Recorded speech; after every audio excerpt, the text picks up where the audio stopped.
We welcome you back to the Patrick Netherton Show, 11:30 The Tiger, and we're pleased to bring in the voice of the Houston Texans, Marc Vandermeer. Marc, how are you, man? Patrick, I'm doing well. How about you? Man, I'm doing very well. Everything's good. Getting ready to come down to H-Town. I'd say let's stop in for a visit, but you're going to be off in La La Land, so that won't get to work. But man, I can't complain. Look, Marc, you and I both know, especially when you're calling, when you're a neutral broadcaster, when you're calling usually the television broadcast, you want a good game. You want a game that you want to be able to call the game the entire time. You don't want it to be a blowout where you have to get into all of your garbage material and all that. You want to call a good game. As the voice of a team, I'd rather not have a good game. I'd rather my team just go ahead and win by 30 and we can relax and enjoy it. Brother, you haven't been able to relax at all this year. No, and, as long as you're coming out on top, then it's fine because I like the drama. I really do. Last year the Texans went 11-5, and they had a 9-game winning streak at one point, and so many of those wins were super close. You had to wait for some kind of clutch play late in the fourth quarter to seal the deal. And those are just a joy to do when you're coming out on top week after week. But you're right. It's a strange deal between being a national guy and a local guy. I mean, I love being the voice of a team. I know you do too, and you do such a great job at it. And there's just something about it where you live and die with the results on the field, floor, whatever. And I just think it's part of the joy of broadcasting. It's really a huge reason why I got into the business in the first place, because I wanted a stake in it, and I certainly do have one. And, man, it's a roller coaster ride sometimes. By the way, you can hear Marc Vandermeer every week on right here on 11:30 The Tiger, home of the Houston Texans. You'll get to hear him this Sunday at 3:25 right here on 11:30 The Tiger. And Marc, I will say this though: it can get exhausting when you're emotionally attached to a team. And obviously, Bill O'Brien. You're getting to talk to these guys day in and day out, going to practice, that kind of thing. And to me, I find it hurts. It hurts when they lose. And I'm curious if you're at that point where emotionally it hurts you when they lose. That doesn't ruin your whole week or anything like that, but are you at that point where, emotionally attached in such a way where it does hurt when the team doesn't come out on top? I've been at that point for a long time. I mean, I used to do games at University of Miami and UMass before that, and every time a team loses, I feel it. And I think that, Patrick, that is my test for seeing if you are a fan of a team or not. So many times people say, I'm a fan of this team or that team. Well, it's one thing if you're happy when they win, but you're a fan if you're miserable when they lose. That's when you're a fan. That's your graduate degree right there. If you're upset when the team loses, you care. Now, there are plenty of teams like, hey, I was a big Raptors fan during the NBA Finals. But, if they had lost, I don't care. I just wanted to see them beat Golden State. It's kind of like that. You could jump on a lot of bandwagons, but if you're not upset when they lose, I don't think you care that much, if that makes sense. No, it makes perfect sense. It's kind of like Nick Saban always talks about, where you get to a point where the wins don't feel as good as the losses hurt. Yeah, I hate that too. Yeah, don't you? I mean, I do agree with that sometimes. During that 9-game streak last year, look, the Texans started 0-3, and everybody in this town said, well, fire everybody. This is terrible. We got to start a new era. And then they started reeling off win after win. And those wins were more of a relief than anything because the losses are so crushing. But, look, this is what it is, and it's great. It's a wonderful business to be in when you're in a good situation, and I really enjoy it, obviously. Let's talk about the team. The main area of concern, I know, is still the offensive line. 4 more sacks given up against the Jaguars. Now, the Texans played 2 really good defenses in the first 2 weeks. Jags have a quality defense. Saints have a quality defense. You go get Laramie Tunsil as your left tackle, and of course all the tweets after the Saints game were, oh, he can't block everybody. What's the concern level among Texans fans and crew about what that offensive line looks at? Is it, oh, here we go again from last year, or is it, hey, you just played 2 really good defenses in the first 2 weeks? Well, they're just gelling. They just got Tunsil right before the start of the regular season. Titus Howard was out a little bit with an injury at the latter part of the preseason, so they're working him. He just got his first start last Sunday. So, as you know, you just need time for these guys to gel. And I think they were very encouraged by what they saw on Sunday.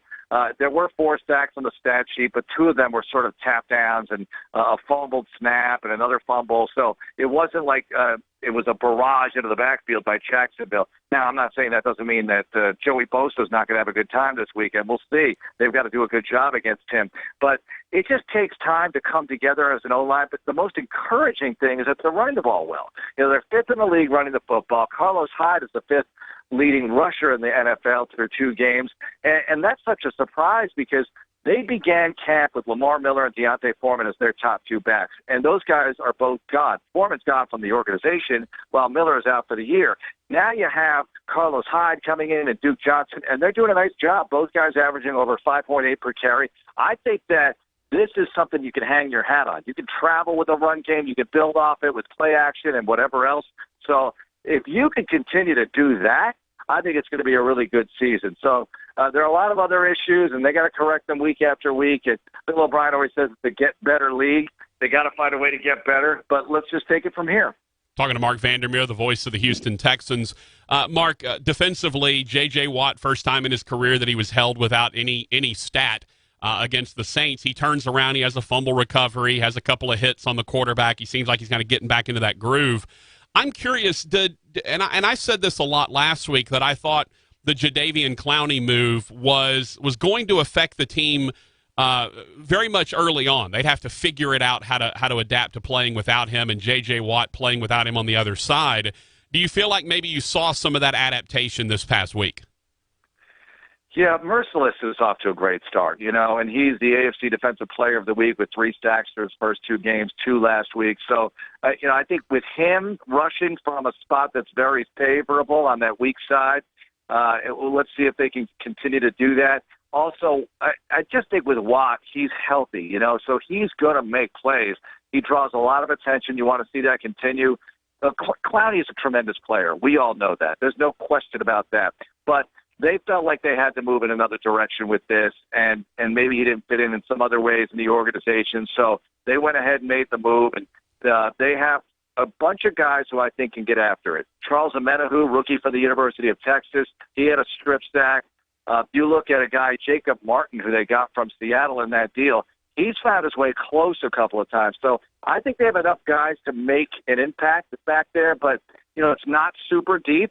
So they're going to have to continue to keep people healthy and hope that that's the case and they can get after it because they need a pass rush. The secondary is still a work in progress very much.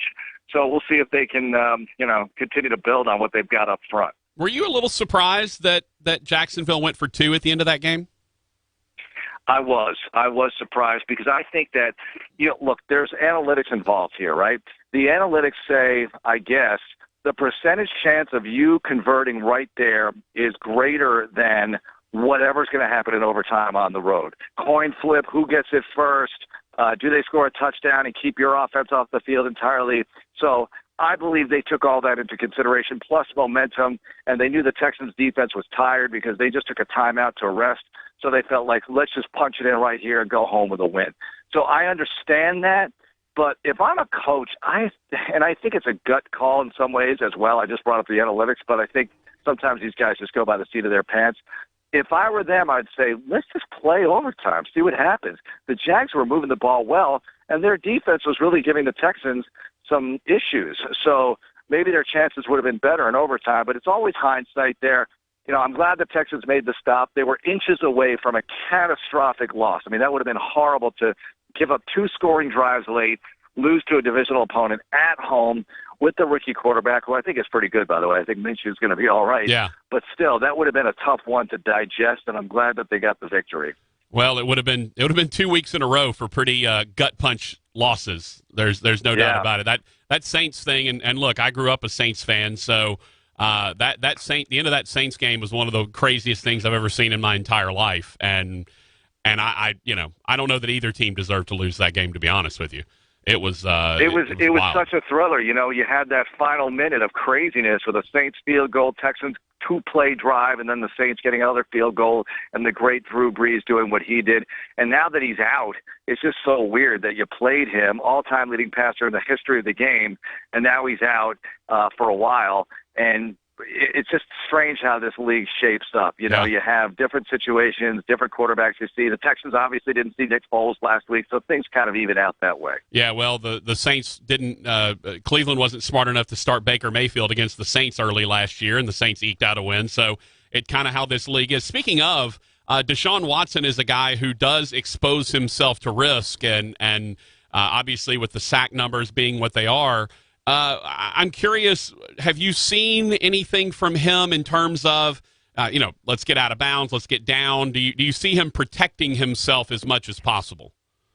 Well, I saw it during the streak last year because he did get hurt last year. As you remember the story about him taking the bus to Jacksonville, not the bus, but a bus. Right. It's not like he rode Greyhound all the way down I-10, but they got him a nice ride to Jacksonville. But still, that was a lot of quarterbacks wouldn't have played in that game, but he wanted to play.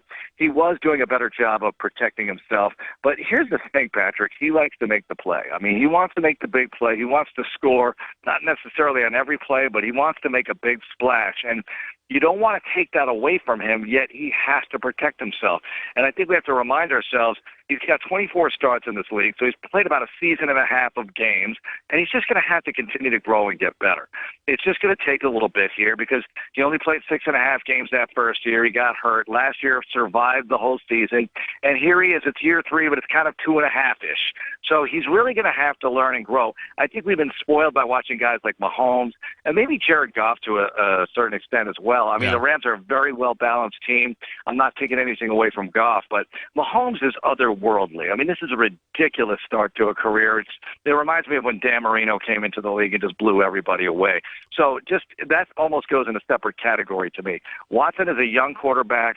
Give him a minute. He'll continue to get better. And I think it's very encouraging for the league to see everybody get better. I mean, you see Kyler Murray out there. You see Lamar Jackson out there. All these young quarterbacks who are becoming young stars, if you will, in a league that needs it because Ben Roethlisberger after the season. Who knows what Drew's long-term situation is going to be? I don't think there is that long-term for him. And, Brady's eventually going to retire when he's 55 or something. So we'll see how it goes. I think it's good for the NFL to have these young slingers. Yeah, Eli's been replaced. It's everyone. Yep. Time comes for everyone eventually, Mark. There's no doubt about that.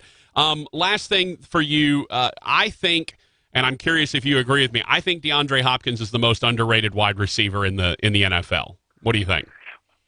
He's gotten more props lately, and I think that Sunday night game last year where they beat the Cowboys and he had the double spin move on the catch and run to get them into field goal range to win in overtime, I think that was big for him.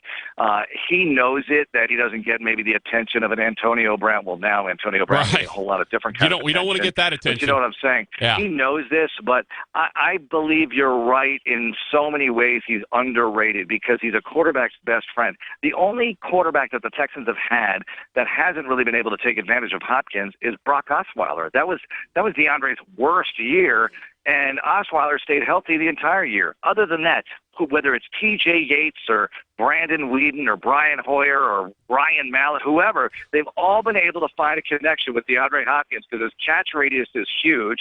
Doesn't matter if he's covered, throw him the ball anyway. He's going to come down with it more often than not. So I think you're right. I mean, he's really been tremendous, and they've got a lot of talent around him now. Like I said, if that running game keeps going, watch out. This wide receiver crew is really going to be special to watch because you have QT, you have Kenny Stills now. Obviously, you have Will Fuller, who, if he stays healthy, will be heard from quite often. So we'll see how it goes. By the way, when you just started listing those quarterbacks off, I shuddered. I mean, my goodness, that is quite a list of quarterbacks that you had. Thank God you got Deshaun Watson now. Yeah, exactly. I mean, it's been crazy. And, Bill O'Brien, people say in this market it's funny because he really can't get a fair shake, I feel. People want to see a Super Bowl, and I get it. But he's won 3 divisions in the last 4 years. I mean, think about how many guys have been able to do that in this league. Not too many. And, this AFC South, people kind of dismiss it, but 2 playoff teams last year, 2 playoff teams the year before. They had a team go to the AFC Championship game the year before, and Blake Bortles was the quarterback. I mean, these are strong, deep squads, and I know NFL teams turn over year to year, but this is a tough division, and O'Brien's been able to win it more often than not. So let's just see what he can do this year if these guys are able to stay healthy. Mark, y'all don't take all the barbecue out of Houston before I get there, all right? Oh, no, there's plenty of it here, Patrick, and it is so good. Barbecue, Tex-Mex, and we've got it all. This is the culinary capital of the Southwest, a lot of people say. But, I know New Orleans is great. I know your town is fantastic, too. Look, there's so much good food in the world. Let's just enjoy it. No doubt about that, brother. And I'll be doing that this weekend when the Demons are down there against HBU. Safe trip out to L.A., and I hope for a win for you guys. And, again, thanks for coming on, Mark. All right, thanks a lot, Patrick. Anytime, my friend. All right, Marc Vandermeer, the radio voice of the Houston Texans. Again, you can hear him